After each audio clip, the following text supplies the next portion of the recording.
Gas ಸಿಲಿಂಡರ್ನ ಅಭಾವ ಒಂದು ಕಡೆಗಿದೆ, ಇನ್ನೊಂದು ಕಡೆಗೆ ಪೆಟ್ರೋಲ್ ಡೀಸೆಲ್ ದರ ಅಂದರೆ ಪ್ರೀಮಿಯಂ ಪೆಟ್ರೋಲ್ ದರ ಮೊನ್ನೆ ಅಷ್ಟೇ ಹೆಚ್ಚಳ ಆಗಿದ್ದನ್ನು ಗಮನಿಸಿದ್ವಿ ನಾವು. ಸಾರ್ವಜನಿಕರಿಗೆ ಇದ್ದಂತಹ ಭಯ ಏನು ಅಂತ ಹೇಳಿದ್ರೆ, ಇದೇ ರೀಸನ್ ಇಟ್ಕೊಂಡು ಬಸ್ ಟಿಕೆಟ್ ಪ್ರೈಸ್ಗಳನ್ನು ಏನಾದರೂ ಜಾಸ್ತಿ ಮಾಡ್ತಾರಾ ಅಂತ. ಈ ಪ್ರಶ್ನೆಗೆ ಸಚಿವ ರಾಮಲಿಂಗಾರೆಡ್ಡಿ ಅವರು ಉತ್ತರ ಕೊಟ್ಟಿದ್ದಾರೆ. ಏನು ಹೇಳಿದ್ದಾರೆ ಅಂತ ಕೇಳಿಸ್ಕೊಳ್ಳೋಣ. ಯುದ್ಧದ ಎಫೆಕ್ಟ್ ಸಾರಿಗೆ ಸಂಸ್ಥೆಗಳಿಗೆ ಬಿಸಿ. ಸಾರಿಗೆ ಸಂಸ್ಥೆಗಳಿಗೆ ದಿನಕ್ಕೆ ಬೇಕು ಹೆಚ್ಚುವರಿ ಹಣ. ಸರ್ಕಾರಿ ಬಸ್ ಪ್ರಯಾಣ ದರ ಏರಿಕೆ ಆತಂಕ. ರಾಜ್ಯದ ಜನರ ಪ್ರಮುಖ ಸಂಚಾರ ನಾಡಿ ಅಂದ್ರೆ ಅದು ಸರ್ಕಾರಿ ಬಸ್ ಸೇವೆ. ಪ್ರತಿನಿತ್ಯ ಲಕ್ಷ ಜನ ಸಾರಿಗೆ ಬಸ್ಗಳಲ್ಲಿ ಸಂಚರಿಸುತ್ತಾರೆ. ಆದ್ರೆ ರಾಜ್ಯದ 4 ಸಾರಿಗೆ ನಿಗಮಗಳಿಗೂ ಯುದ್ಧದ ಎಫೆಕ್ಟ್ ತಟ್ಟಿದೆ. ಯುದ್ಧದಿಂದಾಗಿ ಬಲ್ಕ್ ಡೀಸೆಲ್ ಹಾಗೂ ಇಂಡಸ್ಟ್ರಿಯಲ್ ಬಿಸಿನೆಸ್ ದರ ಏರಿಕೆಯಾಗಿದೆ.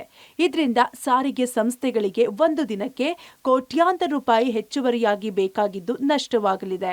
ಡೀಸೆಲ್ ದರ ಏರಿಕೆ ಆದ್ರೂ ಸದ್ಯಕ್ಕೆ ಸರ್ಕಾರಿ ಬಸ್ಗಳ ಟಿಕೆಟ್ ದರ ಏರಿಕೆ ಮಾಡಲ್ಲ ಅಂತ ಸಾರಿಗೆ ಸಚಿವ ರಾಮಲಿಂಗಾರೆಡ್ಡಿ ಹೇಳಿದ್ದಾರೆ.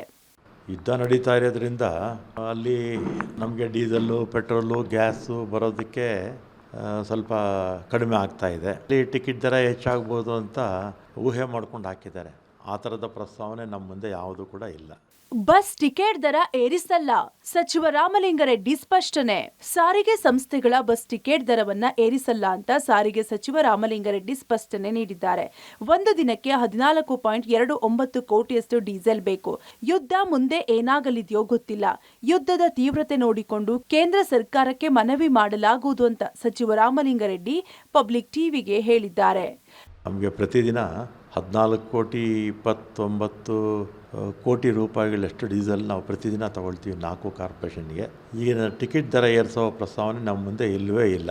ಇನ್ನು ಡೀಸೆಲ್ಲು, ಪೆಟ್ರೋಲು, ಗ್ಯಾಸು ಬೇಗನೆ ಸಿಗ್ಬೋದು, ಅಥವಾ ಯುದ್ಧ ಮುಂದಿರೋದ್ರೆ ಇನ್ನೂ ಮುಂದಕ್ಕೆ ಹೋಗ್ಬೋದು. ಅಲ್ಲ, ಈಗಾಗಲೇ ಮನವಿ ಮಾಡಿದ್ದಾರೆ, ಚೀಫ್ ಮಿನಿಸ್ಟರ್ ಮನವಿ ಮಾಡಿದ್ದಾರೆ ಕೇಂದ್ರಕ್ಕೆ.